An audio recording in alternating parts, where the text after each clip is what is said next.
Good morning, Rob here. Still messing with this Prodigy turbo. You can see that I've gone ahead and wrapped it. Had I known it was going to put out so much heat, I probably would have done ceramic. I wrapped the whole thing down all the way through the bottom, just generating ridiculous amounts of heat. As you can see, I've already I had a problem right off the bat with overheating. I called Prodigy. They looked at it. They said I had the wrong radiator fan, like an aftermarket radiator fan. So I went and bought the OEM one. You can see there's two of them sitting over there.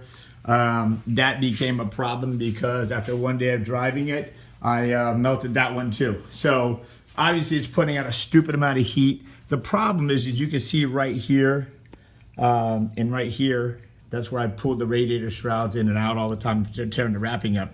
But what tends to be happening is it's so close to this exhaust pipe that's generating just like a stupid amount of heat that it's actually just, I think it's just melting the windings of the fan. You can see where it's melted part of the shroud here. He sent me, Wes has sent me information on it he showed me one of his that was an 08, but wasn't having the problems. It doesn't matter, mine is, so I still got to figure it out. So what I've decided to do is, you can see I've removed the hood. I'm gonna buy the Poison Spyder louvered hood, which should allow me to really go in and dissipate a lot of heat. You can see I'm going to pull the air cooler back off. I'm going to try and separate between the condenser and the radiator itself, and I'm going to try and put a spal fan in there. It's supposed to put out over 2,000 CFMs. But more importantly, it's a lot closer to the radiator than the factory one is, about by 2 inches. So that's going to give me some more space, some more room in there. Other than that, I'm really kind of frustrated. Also the other thing that I didn't do, as you can see, I've pulled the pipe off that goes right into the engine there. I've ordered a blow-off valve. They said it doesn't need it, but you could use it. Well, after talking to a lot of people on turbos, it really kind of does need it. And the reason that it does is because when you start spooling up and then you let off the gas, and you can see the butterfly right there closes, what's going to happen is that gas gets trapped between here and the turbo. So it comes all the way down here through the intercooler pipe, comes back around, and then goes into the air injection. The problem is that when you do that and it shuts that butterfly valve on the injector, on the air intake, that there's nowhere for it to go. So what happens is it backflows back into the turbo, and you get that turbo flutter. The problem that I found with the turbo flutter is that once you get that turbo flutter going, there is no when you open the gas back up, you got to do it again. So, and it's got to change the direction and yet go back again the other way. So, becoming a little bit of a problem with that.